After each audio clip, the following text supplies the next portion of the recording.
Bonjour à tous, vous écoutez le livre audio. J'étais Thomas, je croyais ce que voyais et ce que je veux toucher. Nouveau chapitre 2. Pourquoi Dieu a créé la Terre? Tout d'abord, il faut se poser la question pourquoi la Terre et pas l'univers. Bon, c'est aussi simple qu'un dessin d'un enfant. Prenons cet exemple d'un dessin enfant qui sortira de l'imagination d'un enfant. C'est vrai, il y a des enfants qui ne savent pas dessiner bien, c'est des gribouillages qui est illisible, incompréhensible pour les personnes qui vont voir ça, mais pour les parents, c'est comme un tableau d'un grand peintre. Et pour l'autre, les autres, c'est que du gribouillage. Les couleurs qui sont nombreuses ne correspondent pas. C'est illisible, indéchiffrable, incompréhensible, mauvais. Pour les personnes qui ils ont vu ce dessin, ils diront je ne vois pas ce qu'il voulait faire. Je ne comprends pas. Mais si on demandait cet enfant, il pourra vous expliquer qui a voulu dessiner un dinosaure ou un super-héros. Ce qu'il a voulu faire, qu'est-ce qu'il a dessiné à travers d'une feuille de papier blanche? Il a créé quelque chose qui n'existait pas, mais en lui il a déjà la pensée de créer ce dessin. Prenons un deuxième exemple. Le célèbre et reconnu dans le monde entier quand un des meilleurs peintres de l'histoire, Michel-Ange ou Michelangelo, œuvre la plus célèbre qu'il a fait, la fameuse chapelle Sixtine. Simplement Michelangelo Buonarroti, en italien, né le 6 mars 1475 à Caprese, République de Florence, et mort le 18 février 1564 à Rome, État pontifico, est un sculpteur, peintre, architecte, poète et urbaniste florentin. Le plafond de la chapelle Sixtine comprend principalement une fresque réalisée par Michel-Ange entre 1508 et 1512 et inaugurée par le pape Jules II le 31 octobre 1512. C'est un chef-d'œuvre de la peinture de la Renaissance italienne, considéré comme l'un des plus importants de l'art occidental. La peinture recouvre l'intégralité du plafond de la chapelle Sixtine, construite au Vatican sous le pape Sixte IV, entre 1477 et 1483, pour abriter des cérémonies solennelles, dont les conclaves. Vous imaginez le travail qui a dû faire pour terminer cette peinture. Quel rapport a avec Dieu? Un homme qui a fait ça, c'est incroyable et impossible et inimaginable pour l'époque. 4 années de travail acharné, de 1508 à 1512, en solitaire, pour peinture une surface de 40 mètres de long sur 14 mètres de large et de près de 1100 mètres carrés. Comme c'est possible, me direz-vous? Tu te trompes, c'est n'importe quoi. D'où tu tiens ces sources-là? Simplement le Wikipédia, je peux répondre. Mais quel rapport une fois de plus avec Dieu? Tu fais que des suppositions, mais il n'y a pas de concret.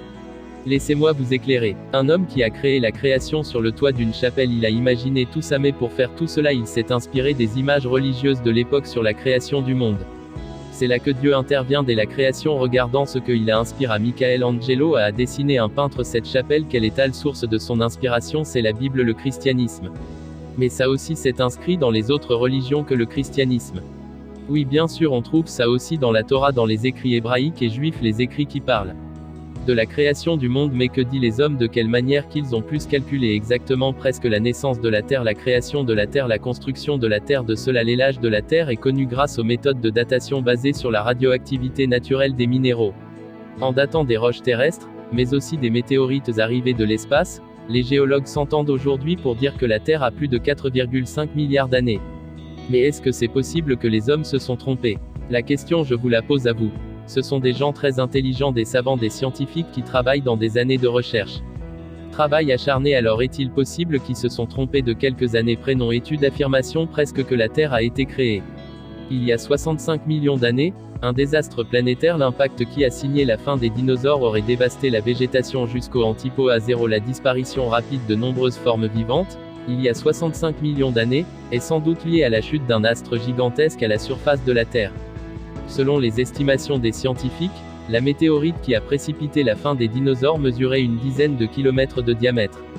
Elle se serait abattue au sud de l'Amérique du Nord, dans ce qui était alors une mer tropicale, à la vitesse de 90 000 km/h. Un véritable cataclysme, qui a dévasté la plus grande partie du continent nord-américain. Ceci est une étude que j'ai pris Université historique, l'histoire de la Terre.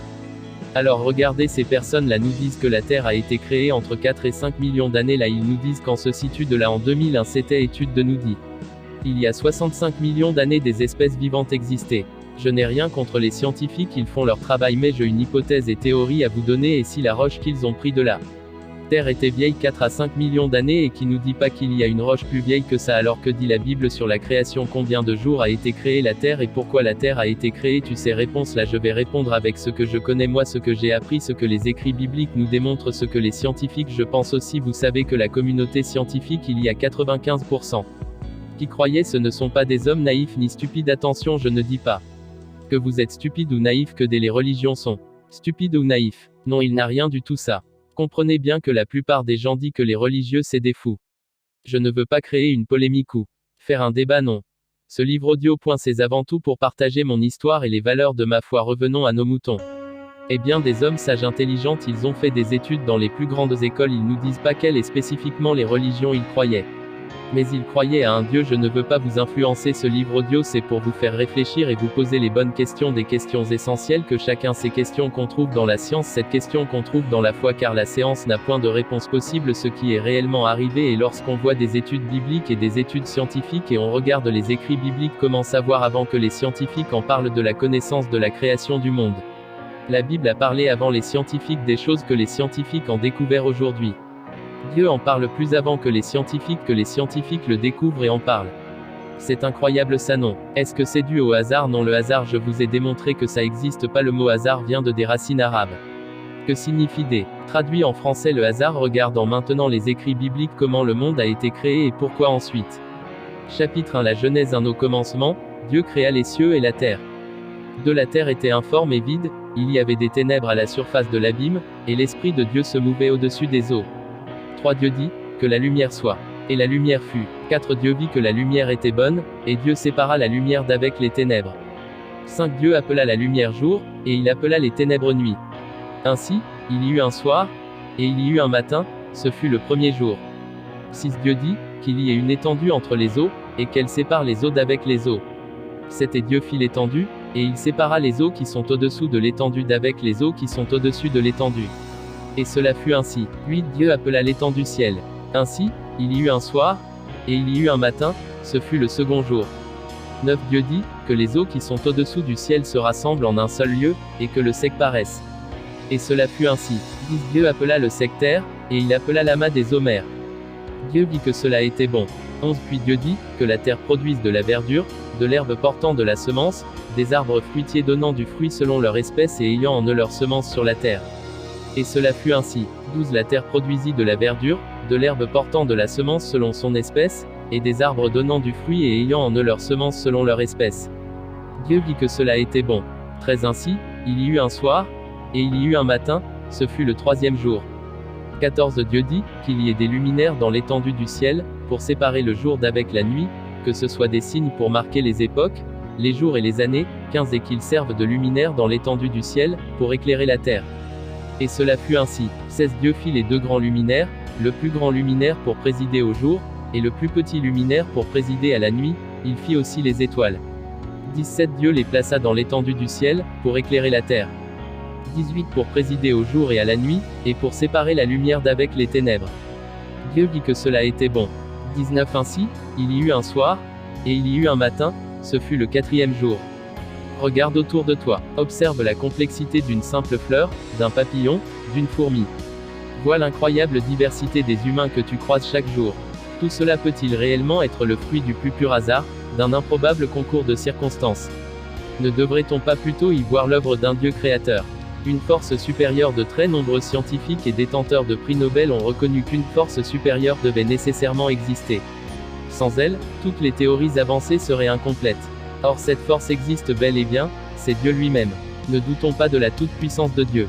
Nous pouvons nous perdre indéfiniment en conjectures, vouloir interpréter le récit de la Genèse de telle ou telle manière.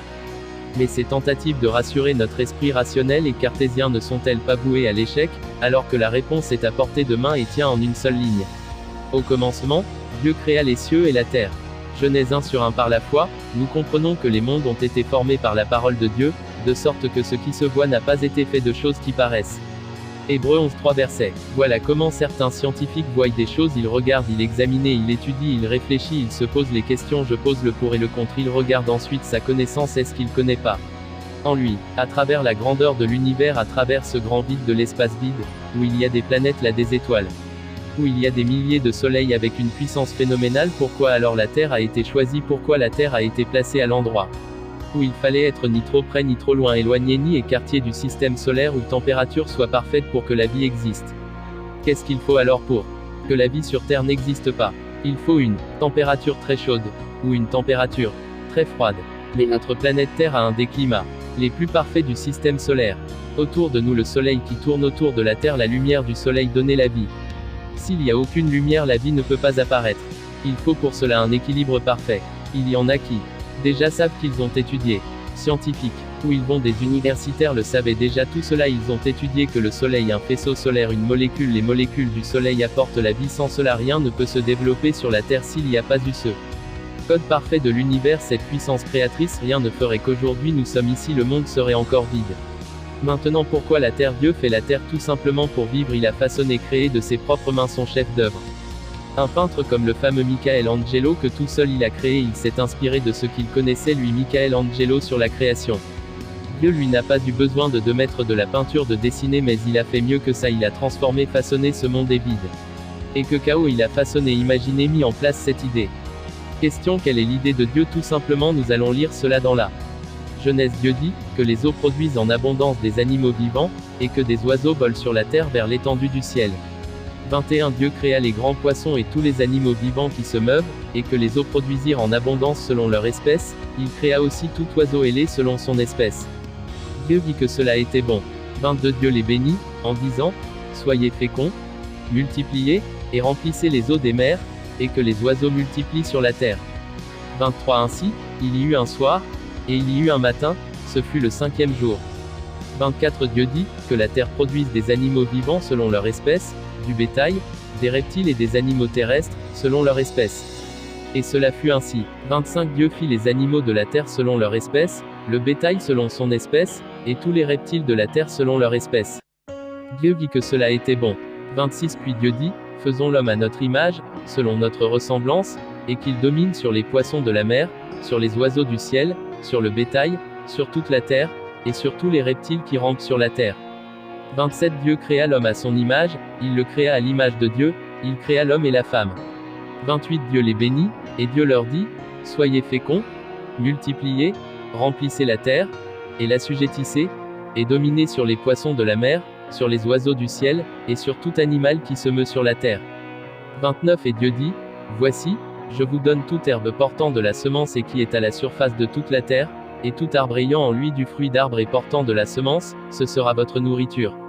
30 Et à tout animal de la terre, à tout oiseau du ciel, et à tout ce qui se meut sur la terre, ayant en soi un souffle de vie, je donne toute herbe verte pour nourriture. Et cela fut ainsi. 31 Dieu vit tout ce qu'il avait fait et voici, cela était très bon. Ainsi, il y eut un soir, et il y eut un matin, ce fut le 6e jour.